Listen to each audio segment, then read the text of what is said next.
In a well, there are two types of induction motors. Okay. So first one is squirrel cage induction motor, and the second one is slip ring induction motor. So these are the two types of induction motors based on the construction of the rotor. The induction machine can be classified into two types. So one is squirrel cage induction motor and slip ring induction motor. Okay. So squirrel cage induction motor, the stator construction for squirrel cage and slip ring induction motor same. Stator construction is same, but rotor construction is different. Okay. Rotor construction is different. Only stator construction is same. Rotor construction is different. For rotor construction of slip ring induction motor is different, and rotor construction of squirrel cage induction motor is different. Squirrel cage induction motor, the rotor construction will be like this. Squirrel cage induction motor. This is called squirrel cage induction motor. In the squirrel cage induction motor, the copper rods are used, and these copper rods are connected and short circuited by end rings. Okay. So this is called a squirrel cage induction motor. So okay, but in slip ring induction motor, is the construction is different. So this is called a slip ring induction motor. Slip ring induction motor. So in this slip ring induction motor, here this is called slot.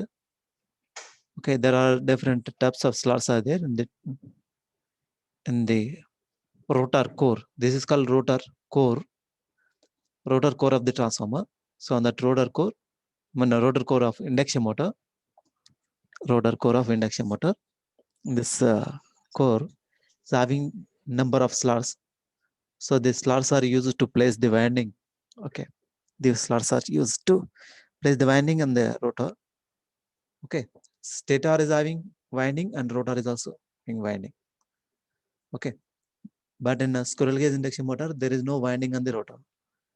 Okay, squirrel cage induction motor, there is no winding on the rotor. Just copper rods are used. Okay, and that copper rods are short circuited with end rings. Copper rods are short circuited with end rings. Okay, but in a slip ring induction motor is different. The construction of the rotor is different. This in slip ring induction motor, the winding is used. The winding is connected like a star connected. Okay, the winding is star connected like. So this is called a rotor core. On the rotor core, this is called slots. On that slots, the winding is placed. Okay, so the winding is distributed equally for three phases. You know, well, different type of phases: R phase, Y phase, B phase. Some amount of the winding is distributed to the R phase. I mean, some slots are distributed to R phase. Okay, for example, this is called R phase. This is called Y phase, and this is called B phase. Like this, some slots are distributed to the. Okay, that means some winding is distributed to the R phase, and some amount of winding is distributed to the Y phase, and some amount of winding is distributed to the B phase. So like this. So equally distributed. Then only the rotor is balanced. Okay. R phase winding, B phase winding, Y phase winding. All phases are equally distributed, the slots are equally distributed on the rotor. Okay. So that's all these R phase, Y phase, B phases are connected to the slip rings. Stationary slip rings. These are the stationary. It is rotating. The rotor is rotating in a clockwise or anti-clockwise. Okay. The shaft is rotating. This rotor is rotating. And also winding is rotating. Okay. But the slip rings are stationary. The stationary part. Okay. To give the to connect the externally, so we are taken from like this. So these are the different types of phases: R phase, Y phase, B phase. They are three phases are connected externally, some resistance into the winding in series with the winding. Okay, in between R and Y, some resistance is connected. Y and B and R.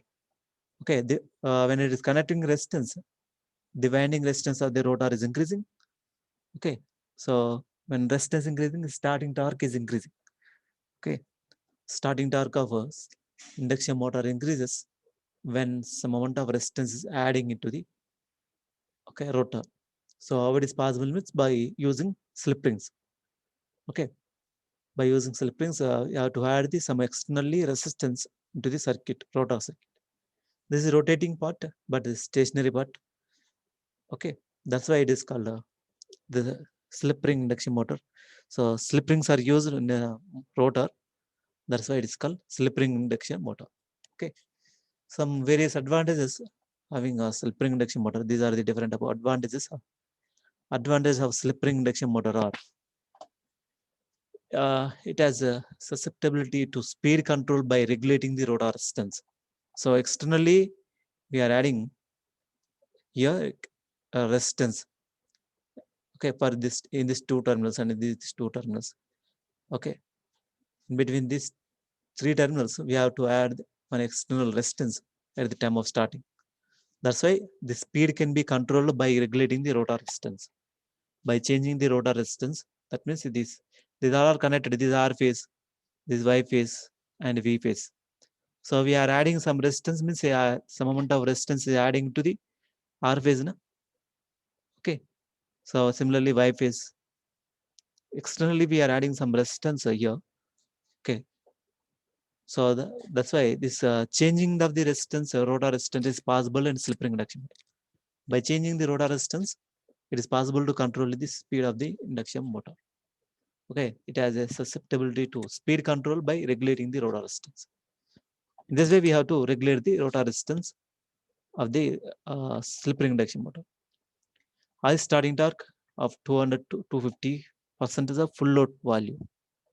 Okay, so when you are adding this much of resistance, the rotor starting torque of this rotor is increasing. Starting torque of this motor is increasing. Slip ring induction motor compared to squirrel cage induction motor. Starting torque of slip ring induction motor is very high. So in the range of 200 to 250% of full load value. Okay, and low starting current. Starting current also very less. Okay, current is less, torque is more. Okay, in the range of 250 to 350% is a full load current. Okay, so this is the one of the best advantage of slip ring induction motor. And slip ring motors are used where one or more of the above requirements are to be met.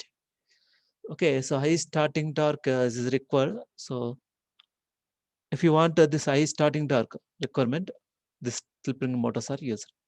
So load starting current and high starting torque conditions cases, this type of motors are used.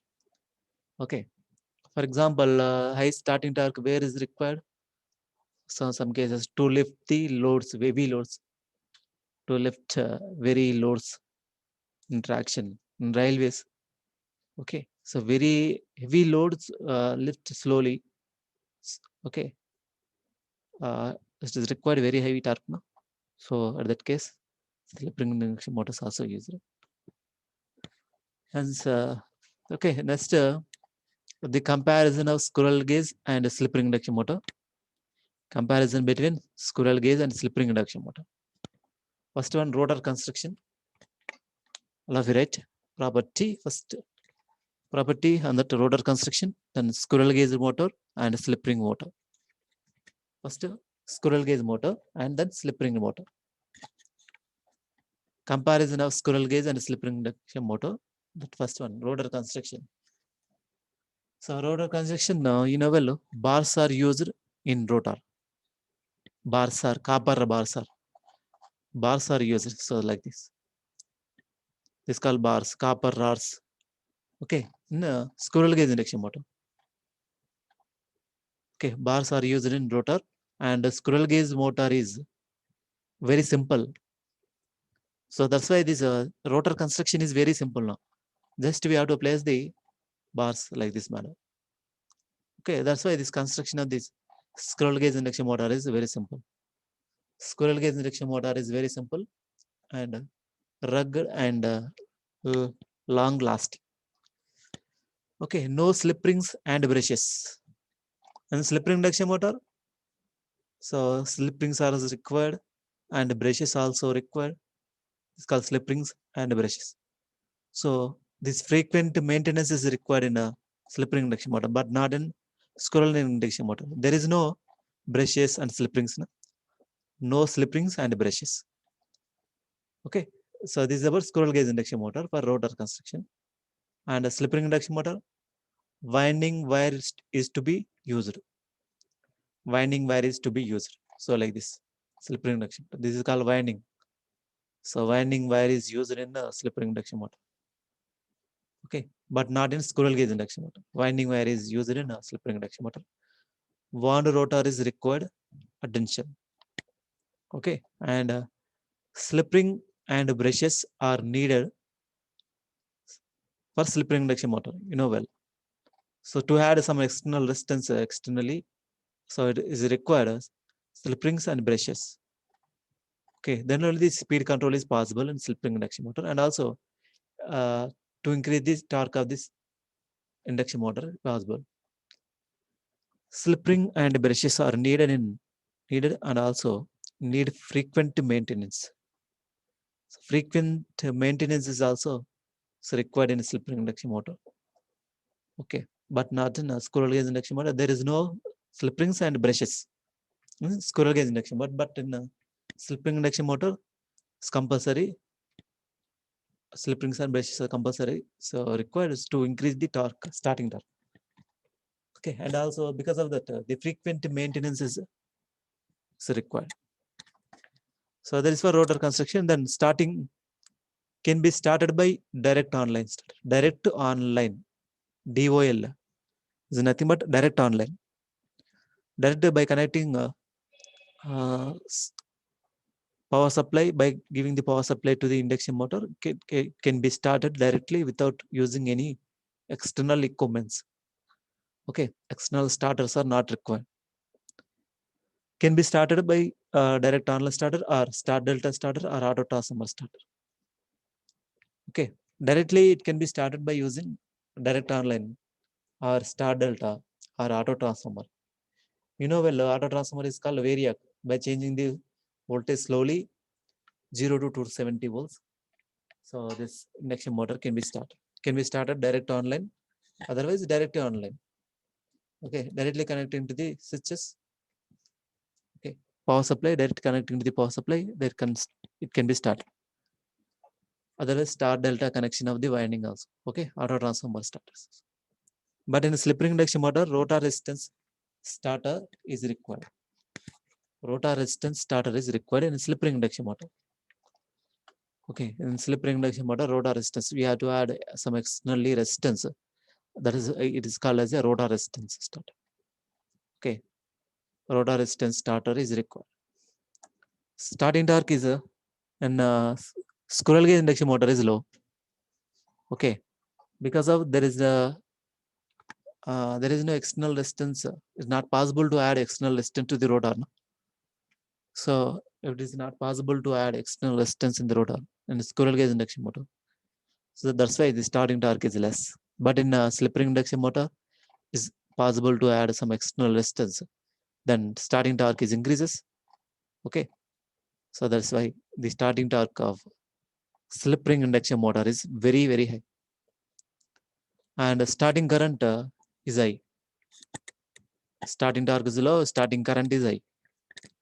So when the motor is started, at that case, it will take the more amount of current from the supply, but not in a slip ring induction motor. So okay, it draws very less amount of current, and it can be started with high torque. Okay, speed variation. That's the speed variation. So speed variation is not easy. Okay, it's very difficult to control the speed of this squirrel cage induction motor. Speed variation is not easy. Okay, speed regulation is not very difficult in the squirrel cage induction motor. Okay, but could be varied in large steps by pole changing or through smaller incremental steps through thyristors or by frequency variation. Okay, the speed variation of this squirrel cage induction motor is changing by uh, frequency variation. Okay, by using frequency variation and also by changing the poles. Okay, by changing the poles in the induction motor is also possible to change the speed of the squirrel cage induction motor. Okay, so easy to vary speed. So how the speed is varying by changing the resistance of the rotor. Okay, the speed change is possible by inserting rotor resistance using thyristors or by using frequency variation. Okay, injecting EMF in the rotor circuit, cascading. So in this way, it is possible to change the speed of the induction motor, slip ring induction motor. The speed control is possible in slip ring induction motor. Speed change is possible by inserting rotor resistance. By inserting the rotor resistance here. Okay. So here we are adding external resistance, means we are inserted indirectly into the rotor resistance into the circuit. Okay. By using the thyristors, so that is electronic devices, power electronic devices, thyristors. Okay. Or by using frequency variation, by changing the frequency also, it's possible to change the speed of the induction motor. Okay. And some amount of injecting EMF in the rotor circuit also is possible to change the speed up. And also by cascading of the induction motors also, this speed is possible to change the speed of the induction motor is possible by cascading 2-3 motors. Okay. And maintenance, almost zero maintenance. Squirrel cage induction motor is zero maintenance, but slip ring induction motors requires frequent maintenance.